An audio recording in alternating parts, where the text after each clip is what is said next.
The call came on a Tuesday, the kind of gray, unremarkable afternoon that usually fades from memory by dinner time.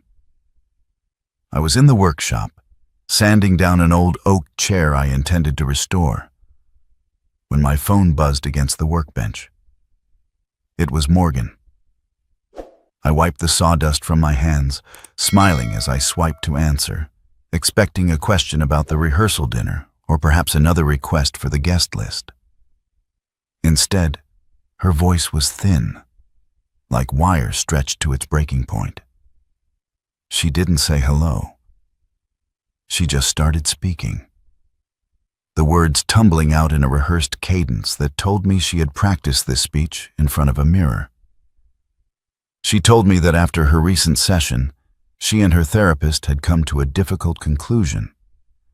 She said that for her mental well-being, for the sanctity of her big day, I couldn't be there. My daughter banned me from her wedding. The sentence hung in the air, heavy and suffocating. She used words like safe space and emotional regulation, but the message was blunt.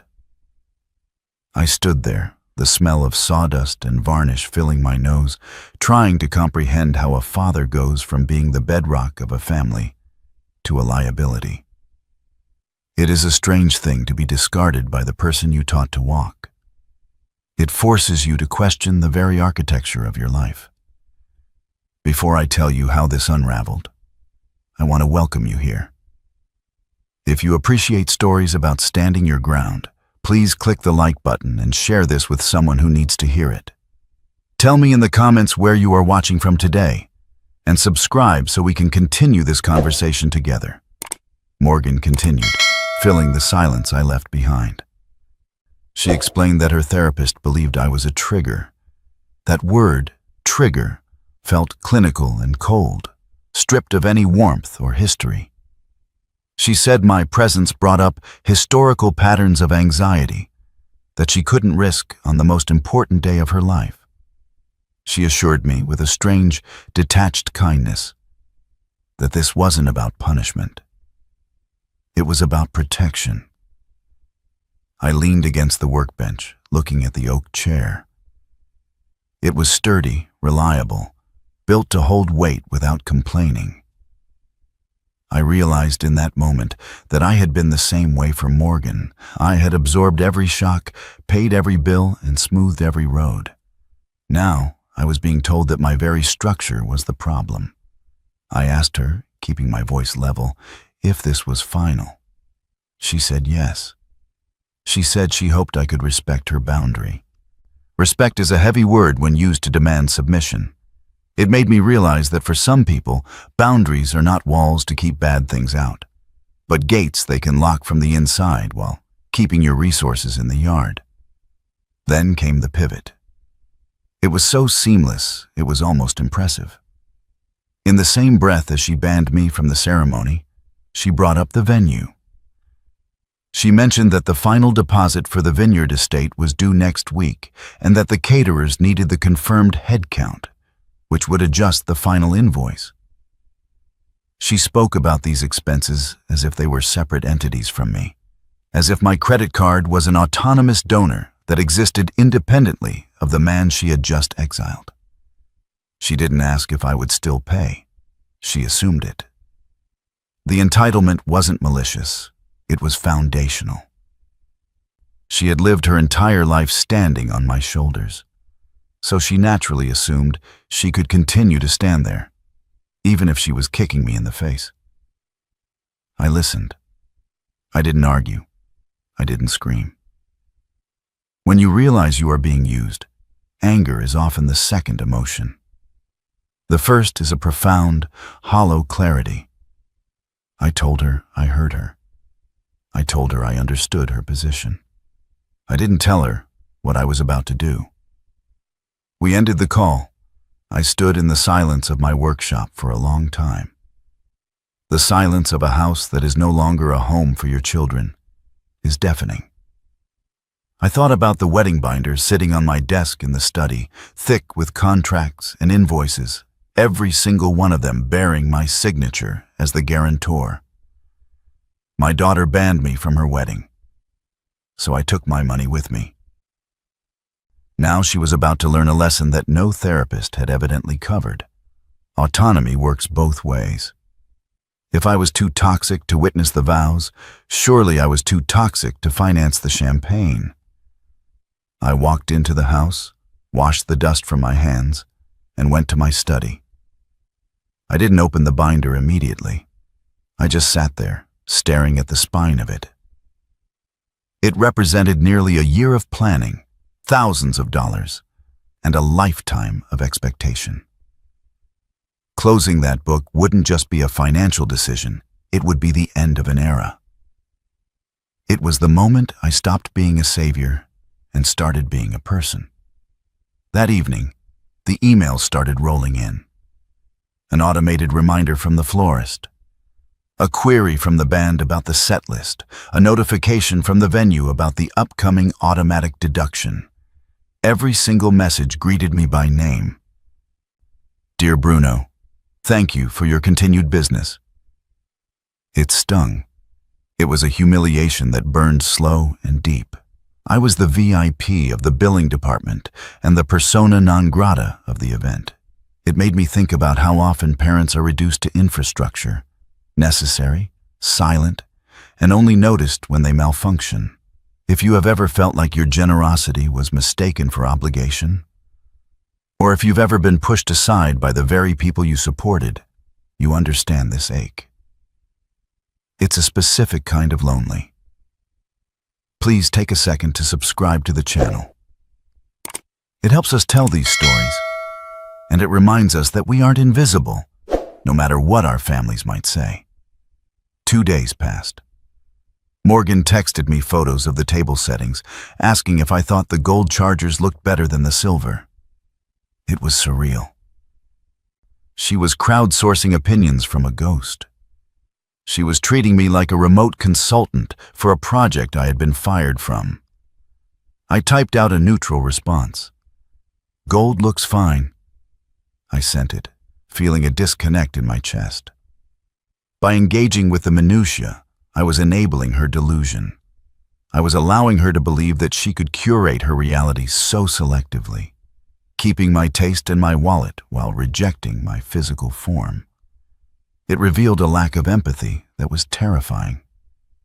To her, I wasn't a human being with feelings of rejection. I was a function.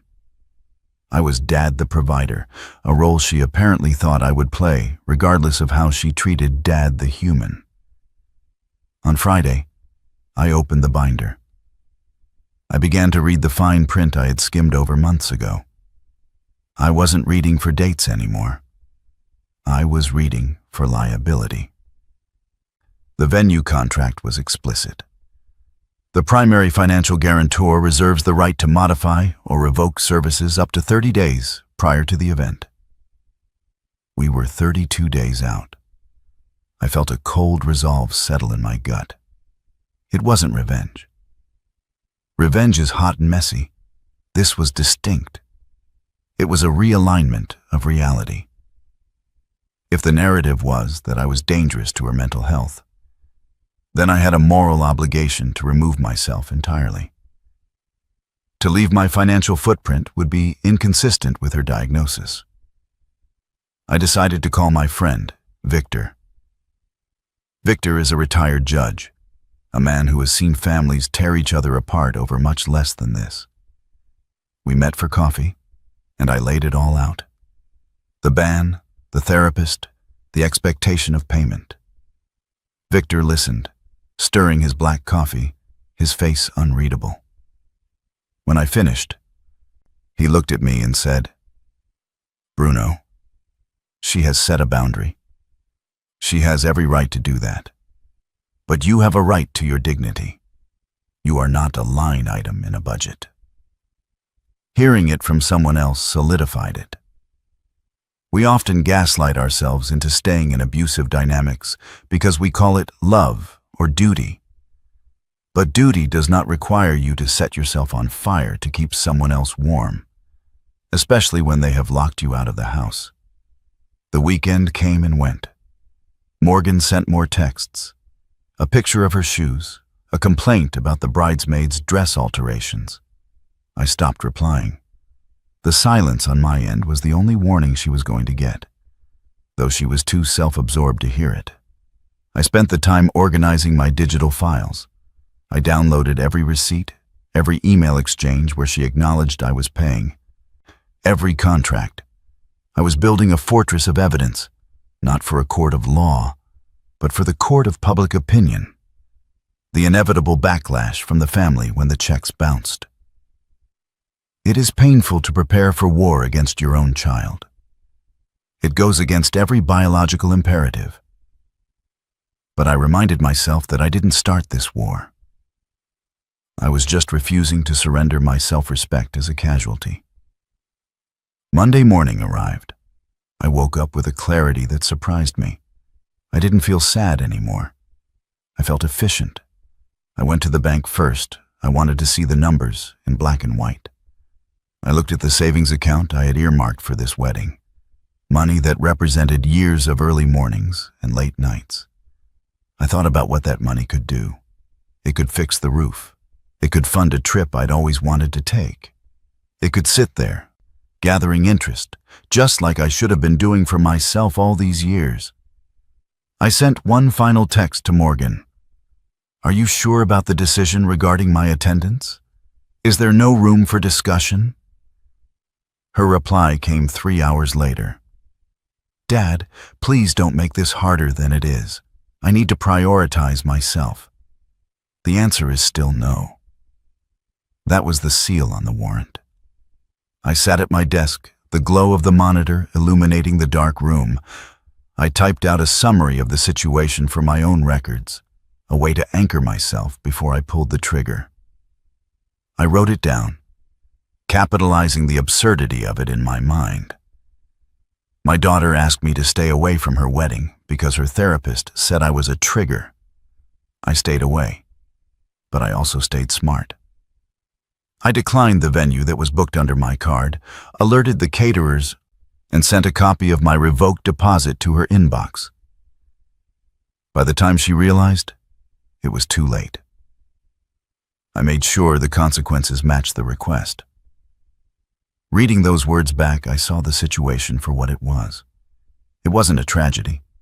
It was a transaction she had initiated, and I was simply closing the account. The first call was to the venue. The coordinator, a woman named Sarah, who had always been very polite, answered on the second ring. I kept my voice calm. I gave her the account number. I told her that I was exercising my right as the financial guarantor to decline the reservation. There was a confused silence on the line. Sir, the wedding is in a month. If you decline now, you lose the initial deposit, and the date is released. I understand, I said. Release the date. Refund the remaining balance to the card on file. She asked if I wanted to transfer the liability to another party. I told her no. That would be enabling. If Morgan wanted the venue, she could sign a new contract and pay the full price herself. Next were the caterers, then the florist, then the band. It was a domino effect of unmaking. With each call, I felt a weight lifting off my chest. I was dismantling the stage where I was meant to be the invisible prop. There is a profound power in saying no after a lifetime of saying yes. It reconfigures your soul. I realized that my generosity had been taken for granted, because I had never established a cost for it. The cost was respect, and since the currency of respect was counterfeit, the goods were being recalled. I wasn't doing this to hurt her. I was doing this to show her reality. Reality is that weddings cost money, and people who are banned from attending generally do not pay for the party. By noon, it was done. The venue was declined. The vendors were notified. The thousands of dollars that were scheduled to leave my account were now staying right where they were. I drafted an email to Morgan. I attached the cancellation confirmations. I kept the body of the email short. Morgan, I have respected your wish for me not to attend. As I am a trigger for you, I have removed myself entirely from the equation, including the financial stress of my involvement. I have declined the services under my name. You are free to rebook them under your own name and credit. I wish you the best. I hit send. I turned off my phone. I knew what was coming. I went out to the workshop and picked up the sandpaper again. The rhythmic motion of sanding wood is meditative. It reminds you that with enough pressure and time, you can smooth out even the roughest surfaces.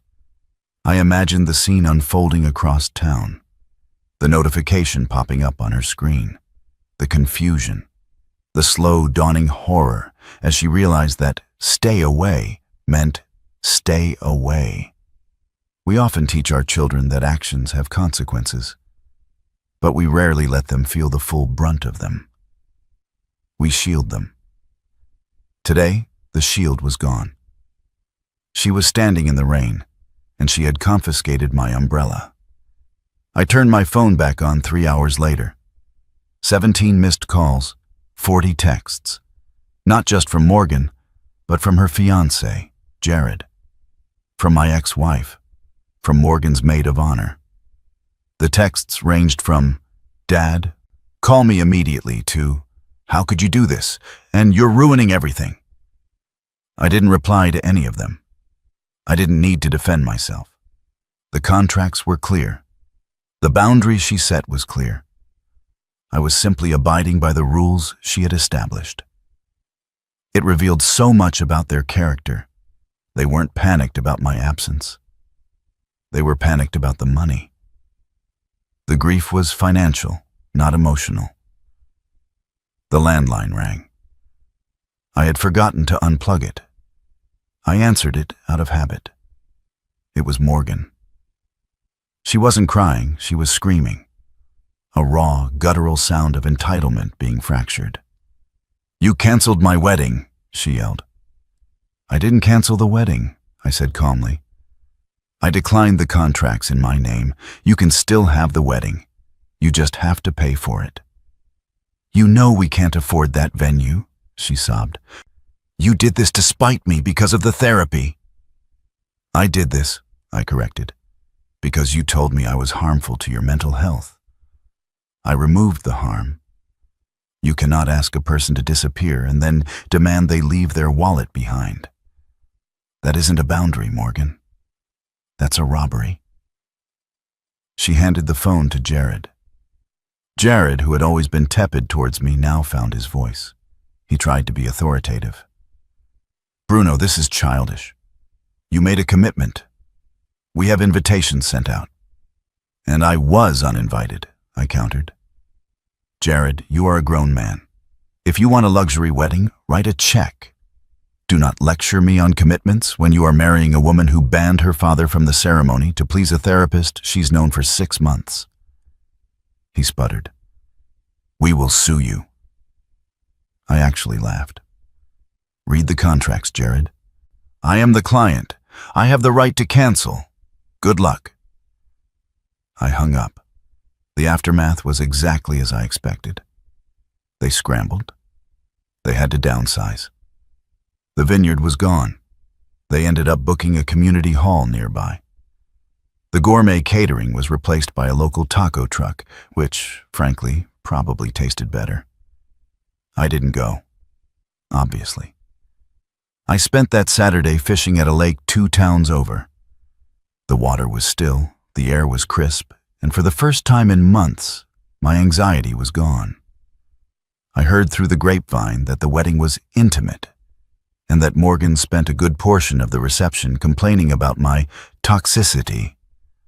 Let her talk. I kept my dignity, and I kept my retirement fund. It has been 6 months since that day. We haven't spoken. The silence is heavy, but it is peaceful. I realized that by drawing that line, I wasn't just saving my money, I was saving my soul. I refused to be an accessory to my own disrespect. There comes a time when you have to choose between being a good parent, by their definition, and being a person who respects themselves. I chose the latter. It came with a cost, but the price of admission to a life where I am not used is worth it. If you are holding on to a relationship that hurts you just because you are afraid of the silence that comes after letting go, consider this your sign. You are worth more than what you can provide for others. Please hit that subscribe button if this story resonated with you. It's a small click for you, but it means the world to us. Remember, you can love them, but you don't have to finance their disrespect. Stay strong.